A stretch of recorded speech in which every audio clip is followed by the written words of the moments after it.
నిన్ని అలా లాభం లేనిదే చిన్న పని కూడా చేస్తలేరు చాలా మంది. ఆఖరికి దానం చేసినా ఏదో లాభం రావాలే అన్నట్టున్నారు. అసొంటిది పెద్దగా లాభం లేదంటున్నా, నష్టం వస్తుంది అని అన్నా వృత్తి మీద ప్రేమతోని మన నేతన్నలు బటన్ వేస్తుంటారు. వాళ్ళ కళ గొప్పది, వాళ్ళ కష్టం ఇలువ కట్టలేనిది. అసొంటి చేనేత వృత్తిని కాపాడుకోవాలి అన్నట్టు ఏపీ సీఎం బాబు సారు నేతన్నలను పలకరించిండట. సుద్దాం బార్రి. తిప్పలైనా తిండికి కష్టమైన వృత్తిని ఇడిచిపెట్టని గొప్పోళ్ళు మన నేతన్నలు. అందుకే వాళ్ళను అస్సలు యామారొద్దు. ఇక విజయవాడలో సర్కారోళ్ళు చేనేత దినోత్సవం ఘనంగా చేసిండ్రు. రాష్ట్రంలో ఉన్న అన్ని దిక్కులకెళ్లి నేతన్నలు వచ్చిండ్రు. పట్టు చీరలు, పంచలు, తీరు తీరు బట్టలు మోసుకొచ్చిండ్రు. ఇక సీఎం చంద్రబాబు సారు నేతన్నలందరినీ ఒక్కోరిని పలకరించుకుంటూ పోయిండు. గంతేకాదు, ఇంటి ఆమె భువనమ్మ కొరకు సారు చీరలు కొన్నాడు. అవి చూడర్రే. అంటే ఉంది కానీ ఇది హెవీ అనిపిస్తుందని వెయిట్ కూడా ఇది బాగుంది. జిఎస్టీ తగ్గించేస్తాను, పట్టుకో చూసుకోను. ప్యాక్ చేసి పంపించి పక్క పొంటే ఉన్న ఎమ్మెల్యే సుజనా చౌదరి సారు చీరలు కొనుడు అంటే అలవాట్లేని పని అన్నాడు. దానికి సీఎం సారు నాకు కూడా అలవాట్లేదు, నేతన్నలకు గిరాకీ చేద్దామని కొంటున్నా గంతే అన్నట్టు మాట్లాడిండు. అట్లా ఇక 2-3 చీరలు కొన్నాడు సారు. సీఎం సారే కదా అని అభిమానంతో ఇచ్చిండ్రు అనుకునేరు. పైసలు ఇచ్చే తీసుకున్నాడు సారు.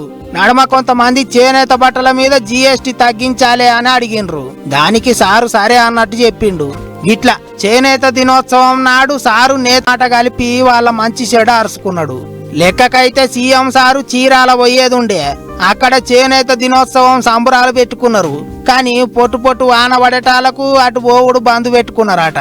విజయవాడలనే గిట్ల నేతన్నలందరినీ పలకరించిండు సారు. మరి కొత్త సర్కారోళ్ళు నేతన్నల కోసం ఎటువంటి పథకాలు పెడతారో, ఎట్లా ఆదుకుంటారో చూడాలి. ఇక నేతన్నలతోని ముచ్చట్లన్నీ ఒడిచినాక ఇంటికి పోత నడమ ప్రకాశం బ్యారేజ్ మీద బండి ఆపిండు సారు. కృష్ణమ్మ బిరబిరా పరుగులు పెడుతుంటే ఆగి జరసేపు తనివి తీర చూసిండు. అట్లనే పబ్లిక్ తోని సెల్ఫీలు దిగిండు. సీఎం సారు ఎక్కడికి పోయినా పబ్లిక్ ను మాత్రం నారాజ్ చేస్తలేడు. దూరం అనకుండా అందరిని మందలిస్తాండు, ఫోటోలు దిగుతున్నాడు అని పబ్లిక్ కూడా సంబరపడతాండ్రట.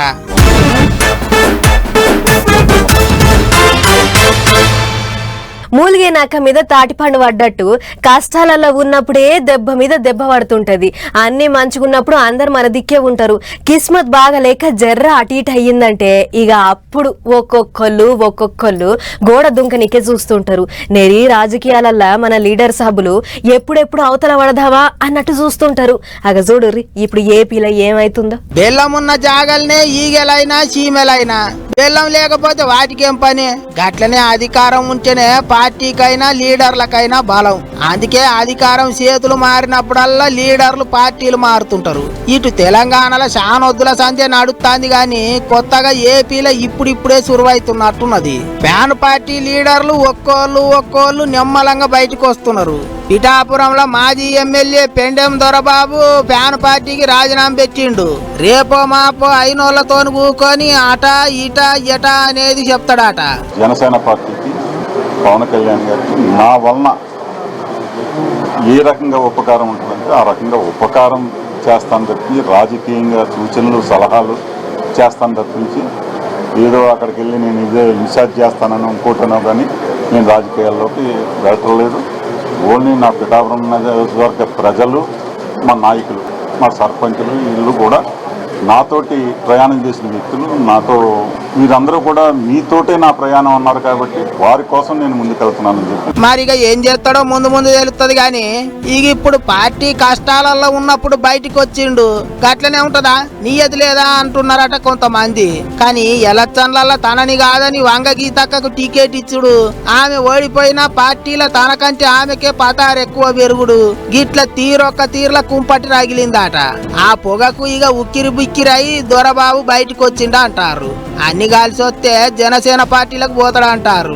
అంతేకాదు, ఇన్నొద్దులు మాజీ ఎమ్మెల్యే వెనక తిరిగిన వాళ్ళు కూడా ఫ్యాన్ పార్టీలకించి బయటకు వస్తామంటున్నారట. అంత కలిసి పార్టీ మారే ఇగురం చేస్తున్నారట. మొత్తానికి చూస్తా అంటే ఇక ఏపీలో కూడా జంపింగ్లు జోర అందుకునేటట్టున్నాయి అనుకుంటారు ఇప్పుడు అందరూ.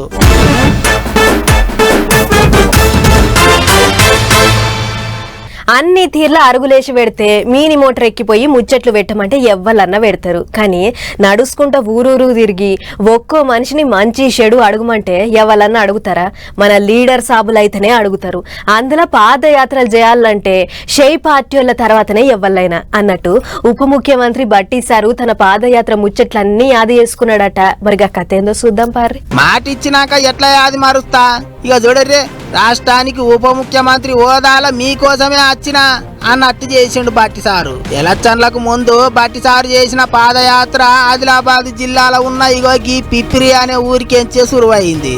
ఆనాడే చెప్పిండట సారు, యాత్ర సురువైన గీదే ఊరికి మళ్ళొస్తా, పబ్లిక్ కి ఏమేం కావాలనో అన్ని చేస్తా అన్నట్టు మాటిచ్చిండట.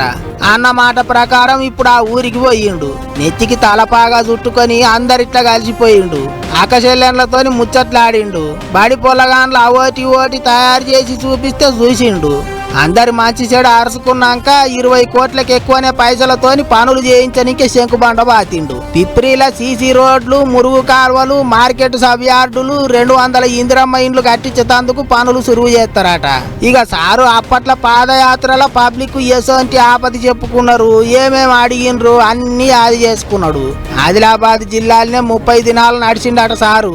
అందుకే కష్టమేంటిది నష్టమేంటిది అన్ని తెలుసు అన్నట్టు మాట్లాడిండు. ఈ రోజు రాష్ట్రంలో ప్రజాప్రభుత్వాన్ని, ఇందిరమ రాజ్యాన్ని రాబోయే 5 సంవత్సరాలే కాదు, భవిష్యత్తులో ఇంకొక 20 సంవత్సరాలు కూడా ఇందిరమ ప్రభుత్వమే, ప్రజాప్రభుత్వమే పాలిస్తుంది. ప్రతి పైసా సంపాదిస్తాం, ప్రజలకి పంచుతామని చెప్పి మీ అందరికీ మనవి చేస్తూ సెలవు తీసుకుంటున్నాను. జై హింద్, జై కాంగ్రెస్. మొత్తానికి అటు సీఎం రేవంత్ సారు అమెరికా టూరుకు పోయి పెట్టుబడులు కూడా పెట్టే ఇగురం చేస్తా అంటే, డిప్యూటీ సీఎం బట్టి సారు ఇటు రాష్ట్రంలో తిరుగుకుంటా పబ్లిక్కుల పతార కూడా పెట్టే ఇగురం చేస్తాండ్రు అనుకుంటారు పబ్లిక్.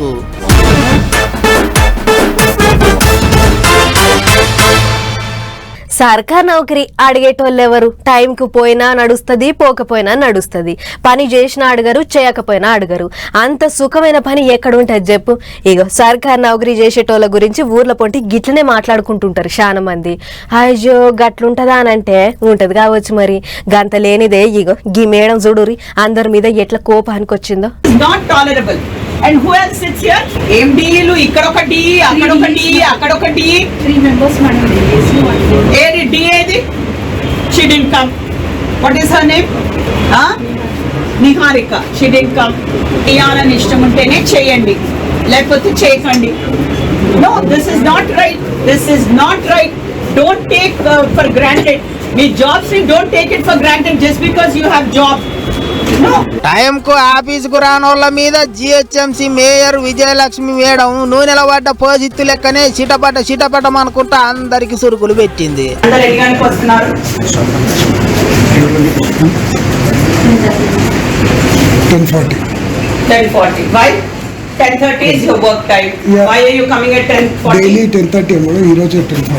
ఎందుకు అంటే మీ ఇష్టం వచ్చినట్టు డైలీ ఒక టైము, నీ ఇష్టం వచ్చినప్పుడు ఒక టైమా? లేదు అది గట్ల అడుగు మేడం. ఓ దిక్కు వానకాలం నడుస్తున్నది, దోమలతో వశమైతే లేదు, నాలాలు బొంగుతున్నాయి, మ్యాన్హోల్ బొక్కలు పరిశాన్ చేస్తుంటాయి, కుక్కలతోనైతే పెద్ద పరిశాన్ అవుతున్నది.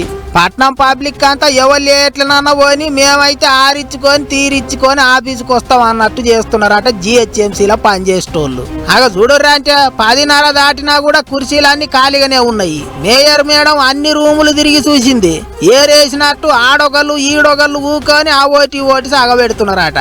ఉద్యోగులంతా ఏడున్నారు, ఎక్కడికి పోయిండ్రు అని అడిగితే ఇప్పుడు పోయేదేమున్నది, నెమ్మలంగా వస్తారు గాని అన్నట్టు చెప్పిండ్రట. అందుకే గిట్ల గయ్యన లేచింది మేయరమ్మ. ఇష్టం వచ్చినట్టు వస్తాం, ఇష్టం వచ్చినట్టు పోతాం అని అంటే నడవదు, టైంకు రావాలే అని గట్టిగా ఇచ్చి పారేసింది. ఇష్టం లేకపోతే ఇంటికి పోయినరా అన్నట్టు కూడా చెప్పిందట. మరి ఇక సర్కారు నౌకరీ అని చెప్పి లక్షల రూపాయలు జీతాలు తీసుకుంటా యాలపాల లేని డ్యూటీలు చేస్తే ఏంటిది అన్నట్టు అని కోపానికి వస్తున్నారు ఈ ముచ్చట చూసిన పట్నం జనాలు.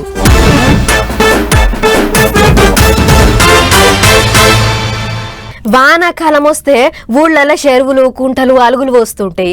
ఊరోళ్ళంతా చిన్న చిన్న పొల్లగాళ్ళని ఎంటేసుకొని పోయి అలుగుల్లో ఆడుకుంటా మస్తు సంబరపడుతుంటారు.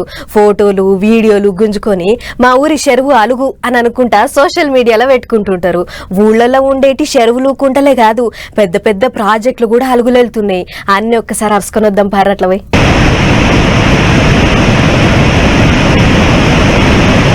శ్రీశైలంలో కృష్ణమ్మ సింధులేస్తున్నది. నాగార్జున సాగర్ల నడక నేర్చుకుని అడుగుల అడిగేస్తున్నది. అటు శ్రీశైలం ఇటు సాగరు రెండు దుక్కుల గంగమ్మ గంతులేసుడుతోని కలకలలాడుతున్నాయి. జలకల ఉట్టిపడుతుంది. అగ చూడలే సాగర్ల గేట్లు ఎత్తినాక మీదికెంచి చూస్తుంటే ఎంత ముద్దుగా కానొస్తున్నదో. పాలనూరుగలు దుంకినట్టే ఉన్నది కదా చూస్తుంటే.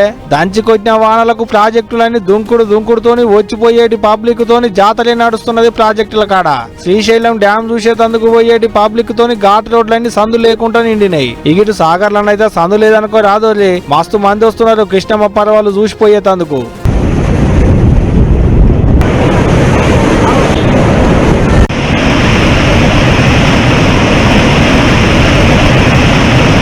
మీదికెంచి వరద ఇడవకుంటొచ్చుడుతోని జూరాల కాడ కిందికి నీళ్లు ఇడుస్తున్నారు అధికారులు. నిన్న మొన్నటి దానిక చిన్నపోయిన శ్రీరామ్ సాగర్ కూడా నిండుగుండ లెక్కనే కానొస్తుంది. ఇప్పుడు రైతన్నల వ్యవసాయానికి ఆసరైతాయని ఎస్ఆర్ఎస్పీ కాల్వకెంచి కిందికి నీళ్లు ఇడిచేరు. శ్రీపాదం ఎల్లంపల్లి ప్రాజెక్టులల్లా కుతికల కాడికి వచ్చినాయి నీళ్లు. ఆడ కూడా గేట్లు మీదికి లేపేటాళ్లకు మిడ్ మానేరు నుండి ఆడికెంచి లోయర్ మానేరుకు ఉరుకులు పెడుతుంది. కడెం ప్రాజెక్టు కిన్నెల సాని పాలేరు రిజర్వాయర్లకేంచి కూడా నీళ్లను కిందికి ఇడిచిరు పెద్ద ఆఫీసర్లు. ఆడోటి ఈడోటి తప్పితే తెలంగాణలో ప్రాజెక్టులన్నీ నిండుగుండ లెక్కనే కానొస్తున్నాయి పోండ్రి.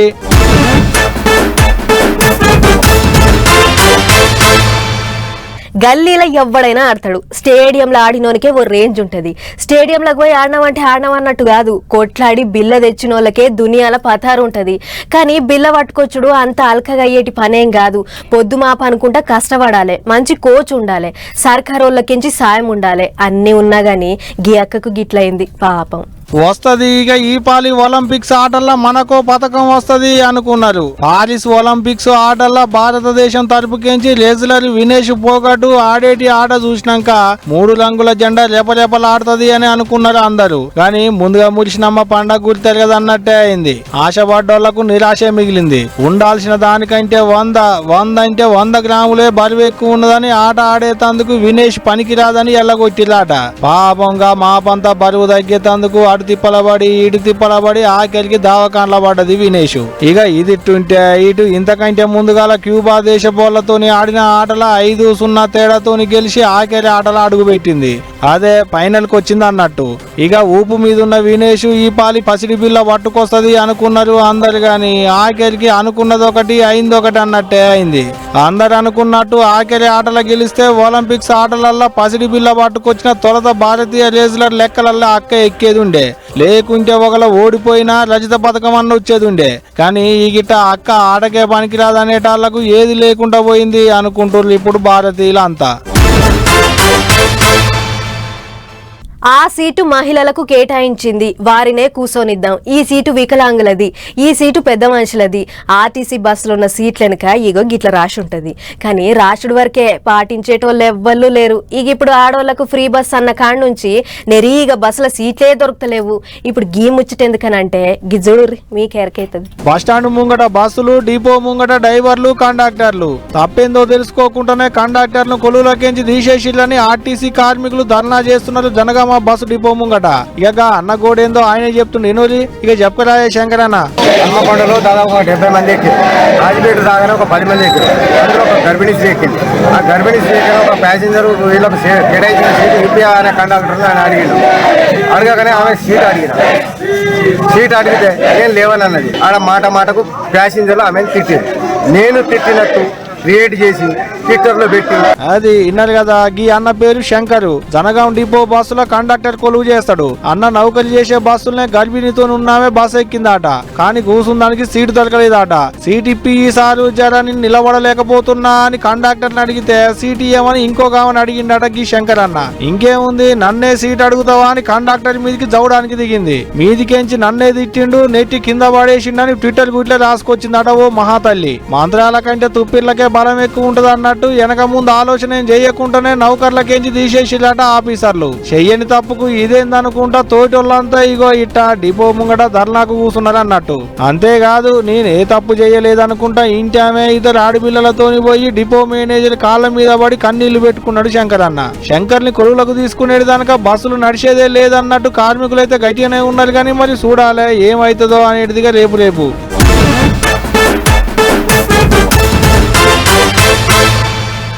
అసలే వానాకాలం మోగులు ఎప్పుడెట్లుంటదో తెలియదు. ఎంత వాన వస్తుందని చెప్పినా ఓసారి వస్తలేదు. రాదని సప్పుడుగాక ఉన్నప్పుడు వానదేవుడు పిలువని సుట్టమోలే వస్తుండు, పొరక దంచిపోతుండు. అగో అట్లా ఇయ్యరమయ్యర జోపంగా ఖమ్మం జిల్లా అంతా వాగులు వంకలు ఊసిపారుతున్నాయి అన్నట్లు ఇదే ఖమ్మం జిల్లాలో ఉన్న భద్రాచలం రాములవారి గుడి చుట్టూ కూడా నీళ్లు చేరినాయట. మరి గుడి దిక్కు ఎట్లెట్లున్నదో ఒక్కసారి అట్లా వేసి చూసేద్దాం పార్రి. భద్రాచలం దిక్కు తెంపు లేకుండా దంచుతున్న వానలకు రాములవారి గుడి జాగ మొత్తం నీళ్ళలో మునిగింది. గుడి ముంగట ఇంకా చుట్టుపట్టు ఎక్కడ చూసినా నీళ్లే ఉన్నాయి. జోరు వానలకు వరద పారి గిట్లయింది. మొగులంతా ఎట్లెట్లనో ఉంది, జర్ర పాయలంగుండుర్రి అని అధికారులకు మంత్రులు తుమ్మల పొంగులేటి శిల్కకు చెప్పినట్లు చెప్పిర్రు. ఆయన కూడా ఇరిగేషన్ ఆఫీసర్లు మా వెనకమర్ల చెప్పుర్రి అన్నట్లే చేసిర్రు. అందుకే గుడి దిక్కు గింత ఆగమున్నది అని తీర్థావుర్రు అక్కడి పబ్లిక్. అట్లనే అన్నదాన సత్రం అంతా నీళ్లు నిలబడి నీళ్ల సత్రం లెక్క అయ్యింది. గిట్లయితే ఎట్లా ఎమ్మటే స్లూయిజ్ లాకులెత్తి నీళ్లను ఖాళీ చేసే ఇగ్రం చెయ్యుర్రి. మేము ఇదివరకే చెప్పినాం కదా సోయి మీద ఉండాలి అని. ఇప్పుడు చూడుర్రి ఎంత ఆగమైంది. ఆయన మీకు పని మీద కనీస సోయి ఉండొద్దా? వచ్చిన భక్తులు గింత అవస్థ పడుతుంటే చూసుకుంటే ఎట్లుండ బుద్ధి అవుతుంది? గిదేం ఇగ్రం తప్పిన శాతలు అని అధికారులకు మంత్రులు గట్టి సురుకులే పెట్టిర్రాట.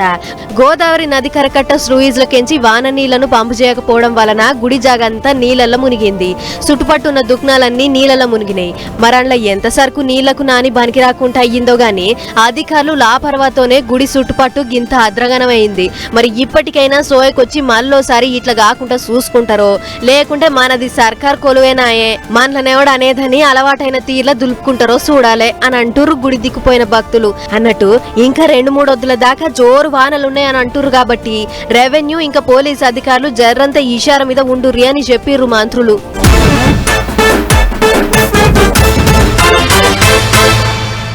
గీ ముచ్చట మీరు తప్పకుండా వినాలే. షానొద్దుల సంది మీరు బాగా గమనిస్తుర్రో లేదో దుకాణం కాడికి పోయి ఏదన్నా కొనుక్కొని ఎంత శినిగిపోయిన 10 రూపాయల నోటు ఇచ్చినా తీసుకుంటుర్రు గాని 10 రూపాయల షిక్కిస్తే మాత్రం ఏదో దొంగోడిని చూసినట్లు కిందికి మీదికి చూస్తుర్రు. నీ 10 రూపాయల బిల్లకో దండము నీ తానే ఉంచుకో అని అంటుర్రు. అగో అట్లా ఏ కారణం లేకుండానే వద్దంటే వద్దంటున్న గీ 10 రూపాయల షిక్క గురించి సర్కార్ ఓ ముచ్చట చెప్పింది. గదేందో మీరే చూడుర్రి. పుట్టిన కాడ్నుంచి సుఖం లేనిది ఏదన్నా ఉన్నదంటే అది 10 రూపాయల బిల్లే. ఎందుకంటే ఎక్కువ మంది చేతులలో తిరిగేది 10 రూపాయల నోటు. గా కాగితం ఎక్కువ మాటలు అటు ఇటు తిరిగి శినిగిపోతుందని 10 రూపాయల షిక్క చేస్తే షిక్క పుట్టిన కాడ్ నుంచి పెద్ద షిక్కే వచ్చి పడ్డది. ఏడవైనా కూడా శినిగిపోయిన 10 రూపాయల నోటన్నా అలుక్కుంటానో గులుక్కుంటానో తీసుకుంటారు గాని షెక్కున మెరిసే 10 రూపాయల షిక్కిస్తే మాత్రం గదేదో దొంగోడిని చూసినట్లు గా బిల్ల ఇంట్లో తయారు చేసి తీసుకొచ్చినట్లు కిందికి మీదికి చూస్తుర్రు. ఇయకపోతే ఎవరు తీసుకుంటలేరు. అగో గట్ల 10 రూపాయల షిక్కను తీసుకోము అంటున్నోళ్ళ కోసమే గి ముచ్చట. 10 రూపాయల షిక్కను ఎవడో నడుమంత్ర పొడు తయారు చేయలేదు, రిజర్వ్ బ్యాంకే తయారు చేసింది. కాబట్టి ఎవరికన్నా ఇస్తే ఖచ్చితంగా తీసుకోవాల్సిందే. తీసుకోము చెల్లదు దొంగ బిల్లు అని నకరాలు చేస్తే వాళ్ళ మీద కేసులైతాయి అన్నట్లు చెప్పింది. అయితే 2009 కాడ నుంచి 2017 దాకా ఏం తక్కువ 14 మాటల 10 రూపాయల షిక్కలు విడుదలైనాయి. మోకన్ బట్టి తీరు డిజైన్లు వచ్చినాయి. అంత మాత్రాన ఎవడో లేపిన పుక్కర పట్టుకుని చెల్లదు 10 రూపాయల షిక్కలు సర్కారే బంద్ చేసింది కాబట్టి తీసుకోము అని అనొద్దు. ఒకళ్ళ అట్లంటే మాత్రం చట్ట ప్రకారం చర్యలుంటాయి అని చెప్పుకొచ్చింది. అంతేకాదు 2016 మళ్ళా 2018 2 మాటల 10 రూపాయల షిక్కలు చెల్లుతాయి అని రిజర్వ్ బ్యాంకే చెప్పింది. గింత ఇవ్రంగా చెప్పినా కూడా జనాలకు ఇంకా సోయొస్తలేదు. ఇప్పుడు మళ్ళా చెప్తున్నాం 10 రూపాయల బిల్లలు చెల్లుతాయి, ఎవ్వలైనా తీసుకోవచ్చు అని చెప్తుర్రు. మరి పైసలకు పెద్ద బ్యాంక్ అయిన రిజర్వ్ బ్యాంకే గింత మంచిగా చెప్తుంటే జనం ఇప్పటికైనా సోయకొస్తారో లేదో చూడాలి.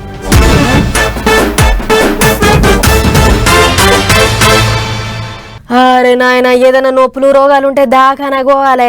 ఆడ పెద్ద పెద్ద చదువులు చదివిన డాక్టర్లు ఉంటారు. ఏ రోగం అని చెప్పేటందుకు తీరు మిషన్లు ఉంటాయి అని అంటే జనాలు గివేం వినకుండా ఇంకా బాబాలను సాములను నమ్ముతుర్రు. ఉన్నదంతా ముట్ట చెప్పి అటెంక మోసపోతుర్రు. ఆగో గిట్లనే మహబాద్ జిల్లాకు ఓ గుర్రం బాబా వచ్చి మీ బాధలన్నీ పోగొడతా అని చెప్పిండు. అదిన్న ఊరోళ్ళు బాబాకు సన్మానం చేద్దామని అనుకుంటే పత్తక లేకుండా పోయిండట. మరి ఎటు పోయిండో మనం కూడా అరుచుకోవాలిగా. చలో ముంగటి ఇద్దరు డప్పులు కొట్టుకుంటా పోతుంటే వెనకమర్ల బట్ట గుర్రం మీద వస్తున్న గీ మోతేవారిని చూస్తుర్రు కదా, గీననే గుర్రం బాబా. ఊర్ల పొంటి దేశ గురువు అని అంటుంటారు. ఇక గుర్రానికి కుంకుమ బొట్లు పెట్టిండు. ఆయన కూడా అడ్డం పొడుగు బొట్లు పెట్టుకుని ఓ అడ్డ పంచగట్టి ఊళ్ళకు చేరిండు. నన్ను దేశ గురువు అంటారు, మీకందరికీ ఎరికే ఉంటది. నేను ఇడికి మిమ్మల్ని బాగు చేస్తానికి వచ్చిన. షర్దుబాట్లు మంత్రాలు జయంగా ఎవరన్నా తిప్పలు పడుతుంటే నా కాడికి రావచ్చు అని అనగానే మాకు మంచిగుంటలేదంటే మాకు మంచిగుంటలేదని జనం శీతం వచ్చిర్రట. ఇంకేముంది, మీకు వాళ్ళు మంత్రాలు చేసిర్రు, వీళ్ళు షెర్దుబాటు చేసిర్రు, అందుకే మీ ఇంట్లో మంచిగుంటలేదు. దీనికి తోడు ఆయతరం అమాస కీడు ఊరంతా పాకింది. అదంతా పోయి నిమ్లవడాలంటే గిన్ని పైసలు అయితాయి అని మనిషికో తీర్ల చెప్పిండట. గిట్ల ఒకటే దినంలో ఊరిని ముంచి లక్షల రూపాయలు గుంజి అవతల పడాలని చూస్తుంటే ఊరి పొల్లగాళ్ళంతా నువ్వేంది నీ కథేంది, ఈ టెక్నాలజీ కాలంలో నీ దిక్కుమాల మంత్రాలు ఏందని ఓ మల్ కరుసుకుర్రాట. అంతే, ఈయనే ఉంటే ఈపు సాబ్ చేసి సున్నం పెడతారేమోనని రాత్రికి రాత్రే బిస్తర్ సద్రి అవతల పడ్డాడట. అంతేనా అనే అన్న? గత 2 రోజులుగా బాబా అనే వ్యక్తి గుర్రంపై సవారీ చేస్తూ ఇక్కడ తిష్ట వేసినాడు. అమాయక ప్రజలనే ఆసరగా చేసుకొని మీకు చేతబడి ఉంది, నరదిష్టి ఉంది, ఇవన్నీ చేస్తే మా దగ్గరకు వస్తే పోతాయి, మేము బాగు చేస్తామని చెప్పి అందరి కాడికి దోచుకొని దేశగురు అనే పేరు చెలాయిస్తున్నాడు. ఇన్నర్గా ఆన్ బతికే సక్కగుంటే గిట్ల ఊర్ల మీద పడి అడక్క తినే పూట కుళ్ళ ఏషాలు ఎయ్యడు. వాణ్ణి వాడే చక్కగా చేసుకోలేనోడు జనం బతుకులను ఏం బాగు చేస్తాడు? ఓ ప్రజలారా, మంత్రాలు షెద్దుబాటులు ఏం లేవు. మీకేదన్నా నొప్పులు రోగాలుంటే సీదా దాఖానా గోర్రి. అంతేగాని గిసొంటి పనికి మాలిన బాబాలను నమ్మకూర్రి, అటెంకా ఆగంగా కూర్రి అని అంటూరు గీ ముచ్చట చూసిన మేధావులు. అయ్యో, ఇంతకి ఇది ఏడైందో చెప్పనే లేదు కదా. నరసింహుల్లపేట మండలం జయాపురం అనే ఊళ్ళో అయ్యింది.